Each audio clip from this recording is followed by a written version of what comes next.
Gordon blinked at the thought. She was Callie. Pretty enough with that sunset red-gold hair, and she was athletic and graceful as well. An old man might consider the hair and Callie's vibrant good spirits enough to be beauty. "You're only 16, so surely that means a long betrothal." She shook her head violently. "He wants to marry immediately before he returns to the Indies. He's staying at the Hall now. As soon as my father said he could have me and good riddance, the fellow sent to London for a special licence. It came today. My father told me this evening that I'll be married the day after tomorrow." "He can't force you to marry a stranger," Gordon said, aghast. "Just keep saying no. It won't be easy, but you're practised at disobedience." She shook her head, shaking again. "If I don't obey, I'm afraid he'll take his anger out on my sisters." Damnably, she was probably right. Callie's sisters were vulnerable, and her father was quite capable of bullying or hurting them to ensure Callie's cooperation.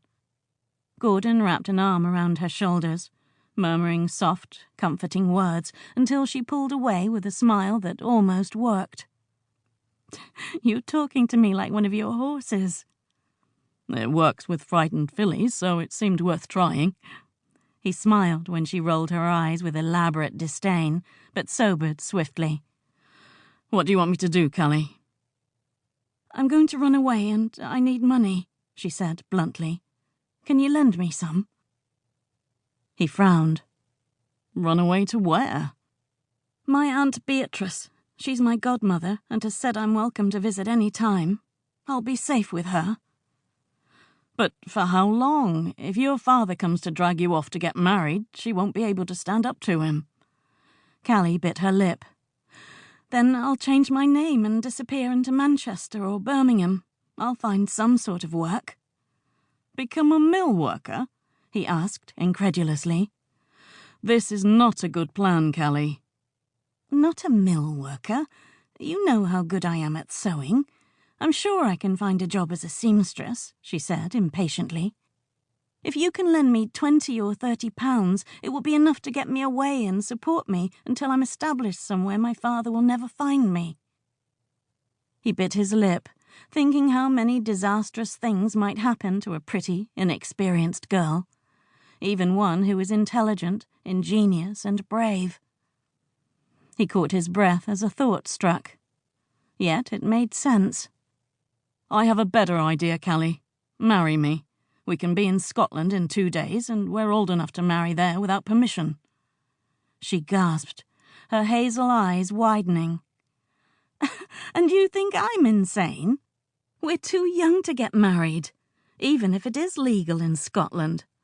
Marriage is forever." She bit her lip. "I've always wanted to marry for love."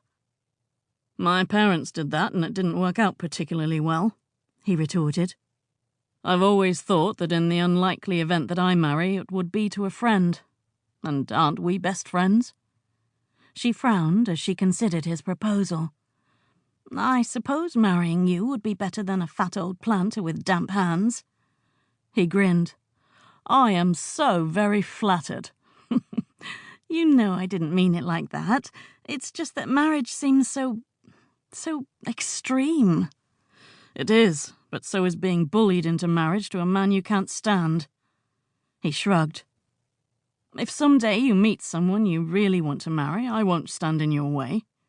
It's easier to get a divorce in Scotland than in England. In the meantime, you'd be better off with me because I won't try to force you to do anything you don't want."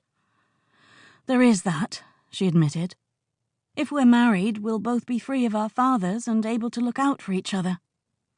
"It would be a grand adventure," he said, liking the idea more and more. "At 21, I'll have control of half the money my godfather left me. It's enough for us to live comfortably. Between now and then, we'll discover what life is like for average people.